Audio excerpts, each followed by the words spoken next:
कोई काम किए बिना भी आप वो बना सकते हैं जो आप चाहते हैं, अगर आप इन चार आयामों को एक दिशा में रखते हैं और कुछ समय तक उन्हें उसी दिशा में स्थिर रखते हैं।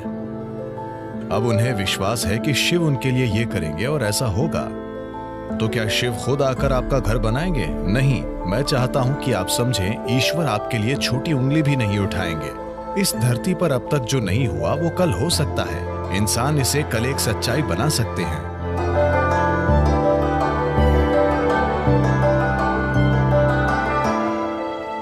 इस धरती पर इंसान ने जो कुछ भी बनाया है वो मूल रूप से पहले हमारे मन में बना था। वो सब जो आप देखते हैं, जो इस धरती पर इंसान ने किया है, पहले वो मन में बना था, फिर वो बाहरी दुनिया में बना। इस धरती पर जो अद्भुत चीजें हमने की हैं और इस धरती पर जो भयानक काम हमने किए हैं, वे दोनों ही इंसान के मन से आए हैं। तो अगर हमें चिंता है कि संसार में हम क्या बना रहे हैं, तो ये बहुत महत्वपूर्ण है कि सबसे पहले हम अपने मन में सही चीजें बनाना सीखें कि हम अपने मन को कैसे रखते हैं। अगर हम अपने मन को अपने तरीके से रखने की शक्ति नहीं रखते, तो दुनिया में हम जो बनाते हैं वो भी बहुत संयोग से और उल्टा सीधा होगा। तो अपने मन को अपने तरीके से बनाना ही दुनिया को अपने तरीके से बनाने का आधार है। योग विद्या में एक अद्भुत कहानी है। एक दिन एक आदमी टहलने निकला। वो लंबी सैर के लिए गया। संयोग से अनजाने में वो स्वर्ग में चला गया। सौभाग्य है ना?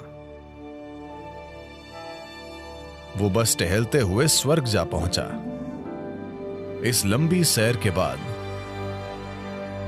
वो थोड़ा थक गया था, इसलिए उसने सोचा, अरे मैं थक गया हूं, काश मैं कहीं आराम कर सकता।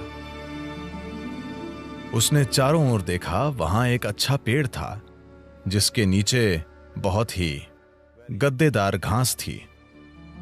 वो सब इतना अच्छा था कि वो गया और वहीं लेटकर सो गया। कुछ घंटों के बाद वो जागा। अच्छी तरह से आराम मिल चुका था, तो उसने सोचा, अरे आराम तो मिल गया, पर मैं भूखा हूं, काश मेरे पास खाने के लिए कुछ होता। और उसने उन सभी अच्छी चीजों के बारे में सोचा जिन्हें वो अपने जीवन में खाना चाहता था, और तुरंत ही वे सारी चीजें उसके सामने आ गईं। आपको यह समझने की जरूरत है कि वहां की सेवा ही ऐसी है। भूखे लोग सवाल नहीं पूछते। खाना आया और उसने खाया। पेट भर गया। फिर उसने सोचा, अरे मेरा पेट भर गया है, काश मेरे पास पीने के लिए कुछ होता। सभी अच्छी चीजें जो वो पीना चाहता था, उसने उनके बारे में सोचा और वे सभी उसके सामने आ गईं। पीने वाले भी सवाल नहीं पूछते, तो उसने पी लिया। अब थोड़ी शराब अंदर जाने के बाद, आपको पता है चार्ल्स डार्विन ने कहा था, आप सब बंदर थे, आपकी पूंछ गिर गई। मैंने नहीं, चार्ल्स डार्विन ने बताया कि आप सभी बंदर थे और आपकी पूंछ गिर गई और फिर आप इंसान बन गए। हां, पूंछ जरूर गिर गई, लेकिन बंदर जो मन स्थापित नहीं होता, उसे योग विज्ञान में हमेशा मरकट कहते हैं, क्योंकि मरकट का मतलब बंदर होता है। हम मन को एक बंदर क्यों कह रहे हैं?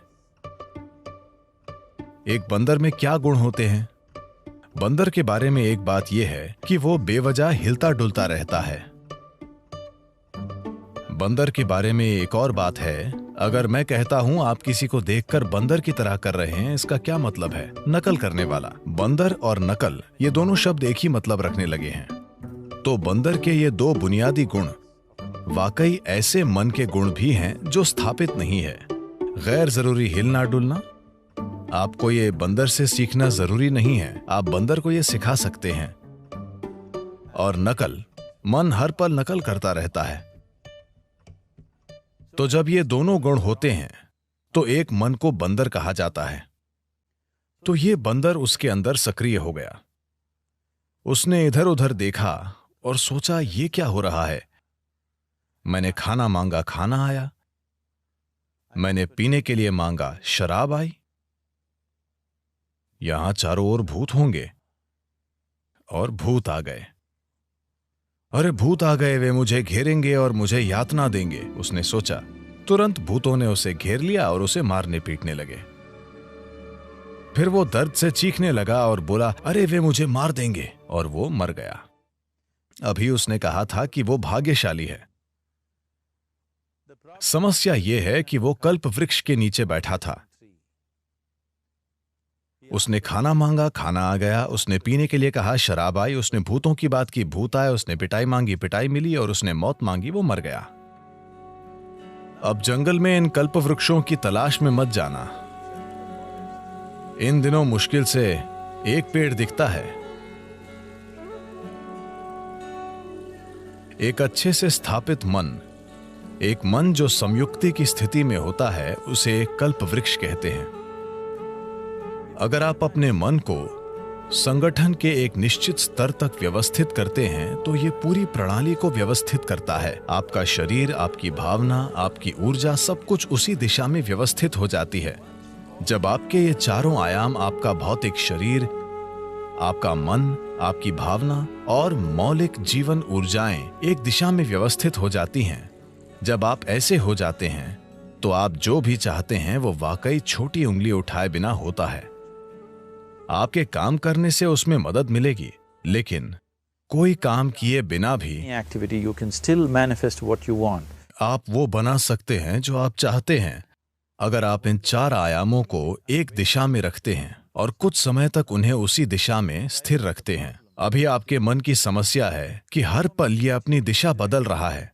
ये ऐसा है जैसे आप कहीं जाना चाहते हैं और हर 2 कदमों पर आप अपनी दिशा बदलते रहते हैं, तो आपका मंजिल तक पहुंचना बहुत मुश्किल है, जब तक कि यह संयोग से न हो। तो अपने मन को व्यवस्थित करना और उससे पूरे सिस्टम को और अपने इन 4 बुनियादी आयामों को एक दिशा में व्यवस्थित करना, अगर आप ऐसा करते हैं तो आप खुद कल्पवृक्ष हैं। Anything that you wish will happen. जो भी आप चाहते हैं वो होगा। पर अभी अगर आप अपने जीवन को देखें तो वो सब जिसकी आपने अब तक इच्छा की है, अगर वो हो जाए तो आप खत्म। वे चीजें और लोग जो आपने चाहे, अगर वो सब आज आपके घर में हों, तो क्या आप जी पाएंगे? जब हम इस तरह समर्थ हो जाते हैं तो ये बहुत महत्वपूर्ण है कि हमारी शारीरिक क्रिया, भावनात्मक क्रिया, मानसिक क्रिया और ऊर्जा क्रियाएं नियंत्रित और ठीक दिशा में हों। अगर ऐसा नहीं है तो हम विनाशकारी, आत्मविनाशकारी बन जाते हैं। अभी यही हमारी समस्या है। जिस तकनीक को हमारे जीवन को सुंदर और आसान बनाना चाहिए, वो सभी समस्याओं की जड़ बन गई है। हम अपने जीवन के आधार को नष्ट कर रहे हैं, जो कि धरती है। तो जो एक वरदान होना चाहिए था, हमने उसे एक श्राप बना दिया। पिछले 100 वर्षों में हमें आराम और सुविधा के जबरदस्त स्तर मिले हैं, जो हमारे जीवन के लिए खतरा भी बन गए हैं, सिर्फ इसलिए कि हम सचेत होकर काम नहीं कर रहे हैं। हम आदतों से मजबूर हैं। तो मन को व्यवस्थित करने का बुनियादी मतलब है चीजों को विवशता से करने के बजाय जागरूक होकर करना। आपने ऐसे लोगों के बारे में सुना होगा जो कुछ मांगते हैं और सभी उम्मीदों से परे वो उनके लिए सच हो जाता है। आमतौर पर ऐसा उनके साथ होता है जो श्रद्धा रखते हैं। मान लीजिए आप घर बनाना चाहते हैं। अगर आप सोचने लगेंगे, अरे मैं एक घर बनाना चाहता हूं, घर बनाने के लिए 50 लाख रुपए चाहिए, मेरी जेब में 50 रुपए हैं, नहीं होगा, नहीं होगा, संभव नहीं है। जैसे ही आप कहते हैं संभव नहीं है, आप ये भी कह रहे हैं कि मैं ये नहीं चाहता। तो एक स्तर पर आप इच्छा पैदा कर रहे हैं कि आप कुछ चाहते हैं, दूसरे स्तर पर आप कह रहे हैं मैं ये नहीं चाहता। तो इस संघर्ष में ये शायद न हो पाए।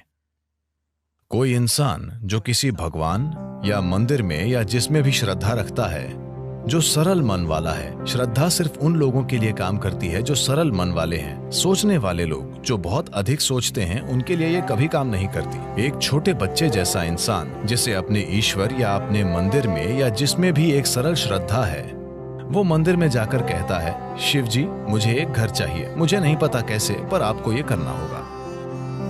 अब उसके मन में कोई उल्टे विचार नहीं है, क्या ऐसा होगा, क्या ऐसा नहीं होगा, क्या यह संभव है, क्या यह असंभव नहीं है। श्रद्धा के सरल काम द्वारा इन चीजों को पूरी तरह से हटा दिया जाता है। अब उसे श्रद्धा है कि शिव उसके लिए ये करेंगे और ऐसा होगा। तो क्या शिव खुद आकर आपका घर बनाएंगे? नहीं। मैं चाहता हूं कि आप समझें, ईश्वर आपके लिए छोटी उंगली भी नहीं उठाएंगे। जिसे आप ईश्वर कहते हैं वो सृष्टि का स्रोत है। एक निर्माता के रूप में उन्होंने जबरदस्त काम किया है, कोई प्रश्न नहीं है। आप इससे बेहतर सृष्टि सोच सकते हैं? अभी जो भी है उससे बेहतर सृष्टि की क्या कोई कल्पना कर सकता है? तो एक निर्माता के रूप में उन्होंने बेहतरीन काम किया है। पर अगर आप चाहते हैं कि जीवन आपके हिसाब से चले, क्योंकि अभी आपकी खुशी और आपकी खुशहाली की बुनियाद यह है, अगर आप दुखी हैं तो सिर्फ और सिर्फ इसलिए आप दुखी हैं कि जीवन वैसे नहीं चल रहा जैसे आप चाहते हैं। बस यही बात है। तो अगर जीवन आपके हिसाब से नहीं चलता तो आप दुखी होते हैं। अगर जीवन आपके हिसाब से चलता है तो आप खुश होते हैं। ये इतना सरल है। तो अगर जीवन को आपके हिसाब से चलना चाहिए तो सबसे पहले आप कैसे सोचते हैं? आपकी सोच में कितना फोकस है, आपके विचार में कितनी स्थिरता है और विचार प्रक्रिया में कितनी ऊर्जा है, इससे तय होगा कि क्या आपका विचार एक सच्चाई बनेगा या सिर्फ एक विचार रहेगा। ये इससे भी तय होगा कि आप उल्टे विचार बनाकर उस विचार के लिए रुकावट नहीं पैदा करते। Is something possible or not possible? Is destroying humanity. क्या ये हो सकता है या नहीं, ये मानवता को नष्ट कर रहा है। क्या संभव है और क्या असंभव, ये देखना आपका नहीं, प्रकृति का काम है। आपका काम है मनचाही चीज पाने के लिए मेहनत करना। अभी आप यहां बैठे हैं। अगर मैं आपसे दो सरल प्रश्न पूछूं, मैं चाहता हूं कि आप बस सुने और उत्तर दें। आप जहां बैठे हैं क्या वहां से उड़ सकते हैं? आप कहेंगे नहीं। क्या आप यहां से उठकर चल सकते हैं? आप कहेंगे हां। इसका आधार क्या है कि आप उड़ने के लिए नहीं और चलने के लिए हां कहते हैं? आधार है जीवन का अनुभव। कई बार आप उठकर चले हैं, कभी उड़ान नहीं भरी। या दूसरे शब्दों में, आप जीवन के पिछले अनुभव को आधार बनाकर यह तय कर रहे हैं कि कुछ संभव है या नहीं। या दूसरे शब्दों में, आपने तय किया है कि अब तक जो नहीं हुआ वो भविष्य में आपके जीवन में नहीं हो सकता है। यह मानवता और मानवीय भावना का अपमान है। इस धरती पर जो अब तक नहीं हुआ वो कल हो सकता है। इंसान इसे कल एक सच्चाई बना सकते हैं। तो क्या संभव है और क्या असंभव, यह देखना आपका काम नहीं है। यह प्रकृति का काम है। प्रकृति तय करेगी। आप बस देखिए कि आप वाकई क्या चाहते हैं और उसके लिए मेहनत कीजिए। और अगर आपका विचार एक शक्तिशाली तरीके से तैयार होता है, बिना किसी उल्टे विचारों के, कोई ऐसे उल्टे विचार न हो जिनसे विचार प्रक्रिया की तीव्रता कम हो जाए। सबसे पहली और महत्वपूर्ण बात यह है कि आपको स्पष्ट पता होना चाहिए कि आप वाकई क्या चाहते हैं। अगर आप नहीं जानते कि आप क्या चाहते हैं तो उसे बनाने का सवाल ही नहीं उठता। अगर आप ये देखें कि आप वाकई क्या चाहते हैं तो हर इंसान यही चाहता है। वो खुशी से जीना चाहता है, वो शांति से जीना चाहता है। In terms of its relationships, वो चाहता है कि उसके रिश्ते प्यार भरे हों। या दूसरे शब्दों में कहें तो कोई भी इंसान यही चाहता है कि वो अपने भीतर सुखी हो और उसके चारों ओर सुख हो। ये सुख अगर हमारे शरीर में होता है तो हम इसे सेहत या सुख कहते हैं।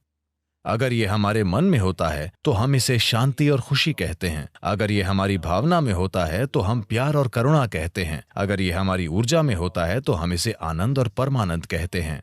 यही एक इंसान की तलाश है।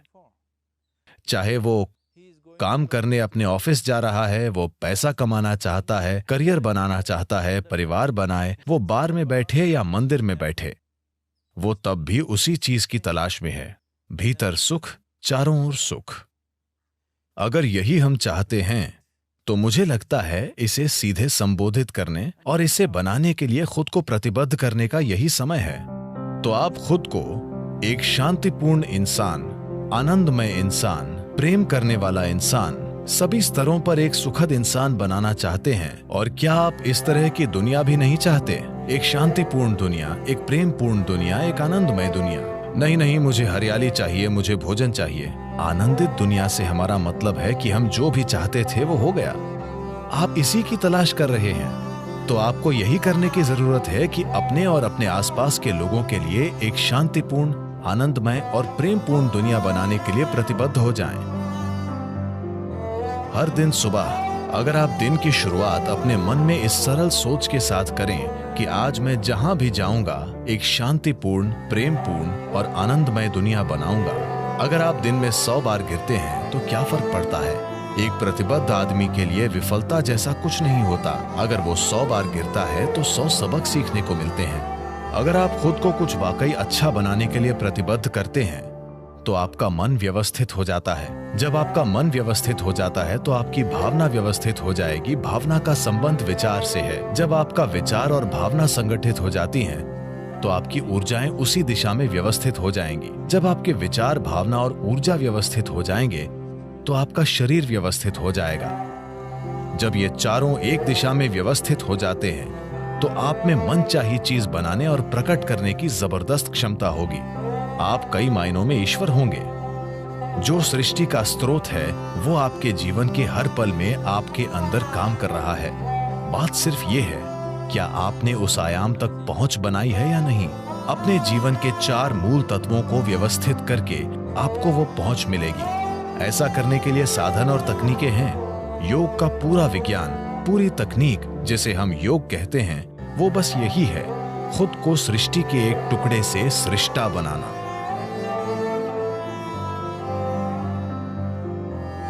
ये मेरी इच्छा और मेरा आशीर्वाद है कि दुनिया में हर इंसान को अपने भीतर सृजन के स्रोत तक पहुंचो, ताकि वो रचनाकार की तरह यहां काम कर सके, न कि सिर्फ एक रचना के रूप में।